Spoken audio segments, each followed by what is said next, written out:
আজকে চৌধুরী লোকেরা আমাদের ফসল নষ্ট করে দিয়েছে। ওরা বারবার এরকম করলে আমরা খাবো কি? সব ফসল তো নষ্ট করে দিচ্ছে ওরা। তোমাদের আর চিন্তা করতে হবে না, ওরা আর আমাদের ক্ষতি করতে পারবে না। আমি এক্ষুনি আমাদের লোক পাঠাচ্ছি। খান সাহেব একজনকে ডেকে বলেন, আজকে হিন্দুরা আমাদের জমিতে ঢুকে আমাদের ফসল নষ্ট করে দিয়েছে। ওদেরকে এর উচিত শিক্ষা দিতে হবে। আমরা সব কিছু মেনে নিলে ওদের সাহস আরো বেড়ে যাবে। এটা আমি হতে দেব না। তুই আমাদের লোক নিয়ে যা আর হিন্দুদের বাজারে ভাঙচুর শুরু করে দে। লোকটি খান সাহেবের কথা মতো 20 থেকে 30 জনকে নিয়ে যায় ও হিন্দুদের বাজারে ভাঙচুর শুরু করে দেয়। গ্রামের লোকরা বাজারে ভাঙচুর করা খবর চৌধুরী বাবুকে দেন। চৌধুরী বাবু সব কথা শুনে খুব রেগে যান ও বলেন, মুসলিমদের এত সাহস কি করে হয়? আমি আজকে পঞ্চায়েত প্রধানের কাছে যাব এর একটা বিচার চাইতে। চৌধুরী বাবু পঞ্চায়েত প্রধানের কাছে যান। চৌধুরী বাবু পঞ্চায়েত প্রধানকে সব কথা খুলে বলে। পঞ্চায়েত প্রধান সব কথা শুনে খান সাহেবকে ডেকে পাঠান।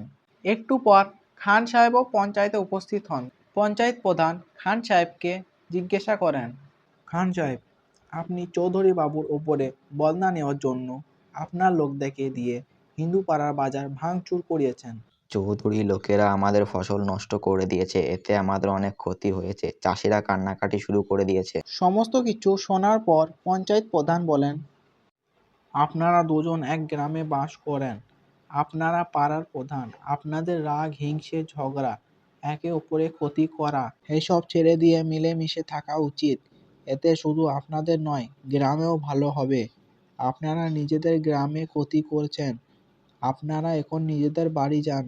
পঞ্চায়েত প্রধান এত বোঝানোর পরও খান সাহেব ও চৌধুরী বাবুর মধ্যে কোনো পরিবর্তন দেখতে পাওয়া যায় না। তাদের দুজনের মধ্যে ঝামেলা লেগেই থাকে।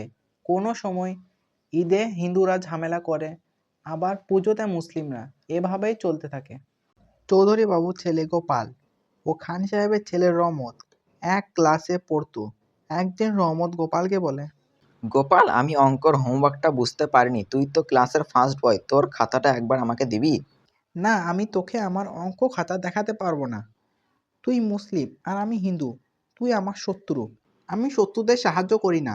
আর হ্যাঁ, নিজের হোমওয়ার্ক নিজে করার চেষ্টা করবি, আর না পারলে আমাকে জ্বালাতন করতে আসবি না।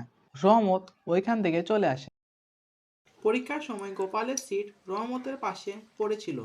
গোপাল রহমতকে বলে, আমি আজকে স্কেলটা আনতে ভুলে গিয়েছি, তোর স্কেলটা একবার দিবি আমাকে, আমি খাতায় মার্জিন টানবো। আমি তোকে আমার স্কেল দিতে পারবো না, তুই অন্য কারোর কাছ থেকে চেয়ে নে। তুই সেদিন আমার সাহায্য করিসনি, আমিও তোর সাহায্য করব না। একদিন গোপাল সাইকেল চালিয়ে স্কুল যাচ্ছিল। গোপাল সাইকেল থেকে পড়ে যায় ও তার হাতে অনেক চোট লাগে। রহমতও ওই সময় স্কুল যাচ্ছিল।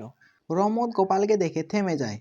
গোপালের কাছে গিয়ে বলে, তুই কি করে পড়ে গেলি? তোর তো অনেক আঘাত লেগেছে, তোকে তো হাসপাতাল নিয়ে যেতে হবে। তুই স্কুলে যা, তোর স্কুলে যেতে দেরি হয়ে যাচ্ছে, তোকে আমাকে নিয়ে ভাবতে হবে না। তোকে আমি এই অবস্থায় ফেলে রেখে স্কুলে যেতে পারবো না, তাতে আমার স্কুল দেরি হলে হোক, আমি আগে তোকে হাসপাতাল নিয়ে যাব। রহমত 2 থেকে 3 জনের সাহায্য নিয়ে গোপালকে অটোতে চাপায় ও হাসপাতাল নিয়ে যায়। আমার হাতে ব্যান্ডেজ করা হয়ে গিয়েছে, আমি এবার একা বাড়ি চলে যেতে পারবো। তুই এবার স্কুল যা। আমি তোকে বাড়ি পৌঁছে দিয়ে তারপর স্কুলে যাব। অনেক অনেক ধন্যবাদ।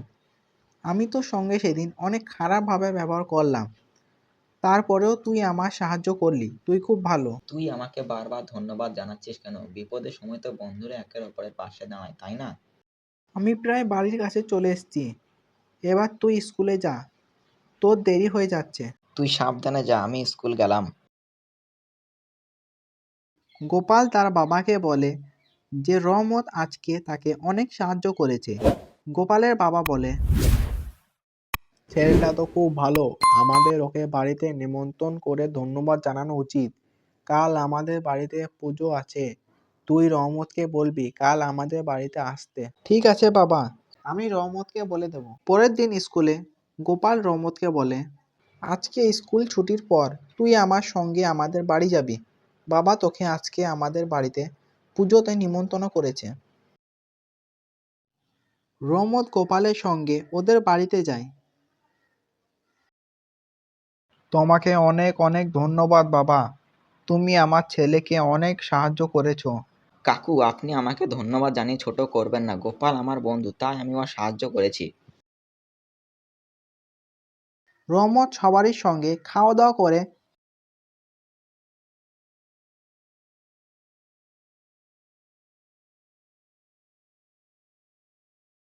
তারপর বাড়ি চলে যায়। এরপর থেকে রহমত ও গোপাল স্কুলে একসঙ্গে থাকতে শুরু করে। ওদের এরকম হিন্দু মুসলিম বন্ধুত্ব দেখে স্কুলের সবাই অবাক হয়ে যায়। একদিন রহমত গোপালকে বলে, সামনে তো পরীক্ষা আছে, আমি অঙ্কটা নিয়ে চিন্তিত আছি। তুই তো জানিস আমি অঙ্কতে একদম ভালো না। তুই চিন্তা কেন করছিস? তুই রোজ আমাদের বাড়িতে আসবি, আমরা একসঙ্গে অঙ্ক প্র্যাকটিস করব। তুই যেটা বুঝতে পারবি না আমি তোকে বুঝিয়ে দেব, দেখবি তোর অঙ্কতে আর কোনো ভয় থাকবে না। তারপর থেকে রহমত গোপালের সঙ্গে অঙ্ক প্র্যাকটিস করতে থাকে। পরীক্ষার দিন চলে আসে। এবার গোপাল ও রহমত দুজনেই পরীক্ষা খুব ভালো হয়। রেজাল্ট বেরোলে গোপাল প্রত্যেকবারের মতো ফার্স্ট হয়, আর রহমত এবার সেকেন্ড হয়। ধন্যবাদ গোপাল, তুই আমার অনেক সাহায্য করেছিস। না রে, এই সব তো তোর পরিশ্রমের ফল। রহমতের রেজাল্ট দেখে রহমতের বাবা অনেক খুশি হন। একদিন রহমত যখন গোপালদের বাড়ি থেকে বেরোচ্ছিল, তখন রহমতকে মুসলিম পাড়ার একটি লোক দেখে নেয়। লোকটি তাড়াতাড়ি খান সাহেবের কাছে আসে। আমি রহমতকে দেখলাম আমাদের শত্রু হিন্দু পাড়ার প্রধান চৌধুরীর বাড়ি থেকে বেরোতে।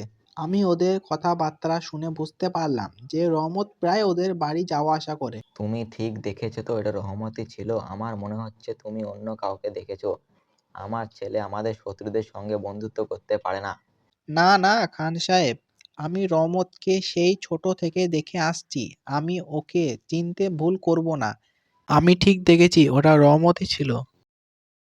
আজকে রহমত বাড়ি আসুক, আমি ওকে জিজ্ঞেস করব ওর এত সাহস কি করে হয়। কিছুক্ষণ পর রহমত বাড়ি ফিরে আসে।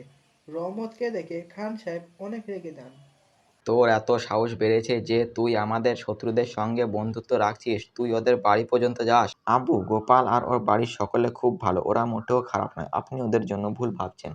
এখন কি আমাকে তোর কাছে শিখতে হবে কে ভালো আর কে খারাপ? তুই তো দেখছি অনেক বড় হয়ে গেছিস। আব্বু, আমি এবার সেকেন্ড হতে পেরেছি শুধুমাত্র গোপালের জন্য। আপনি তো জানেন আমি প্রত্যেকবার অঙ্কতে কম নাম্বার পাই। গোপাল আমাকে অনেক সাহায্য করেছে। গোপালের বাবা আমাকে খুব ভালোবাসতো, উনি জানতেন আমি ওনার শত্রুর ছেলে। আমি যাদেরকে শত্রু মনে করতাম তারা আমার ছেলেকে এত ভালোবাসে। আব্বু, আমরা তো এক গ্রামে বাস করি, আমাদের একের অপরের শত্রু নয়, বন্ধু হতে হবে। তুই ঠিক বলেছিস, আমি কালকে ইফতারে চৌধুরী বাবু আর ওর ছেলেকে দাওয়াত দেব। পরের দিন খান সাহেব চৌধুরী বাবুকে ইফতারির দাওয়াত দেন। খান সাহেব আর চৌধুরী বাবু খুব খুব ভালো বন্ধু হয়ে ওঠেন। তারপর থেকে কোনোদিন হিন্দু মুসলিম ঝামেলা হয় না।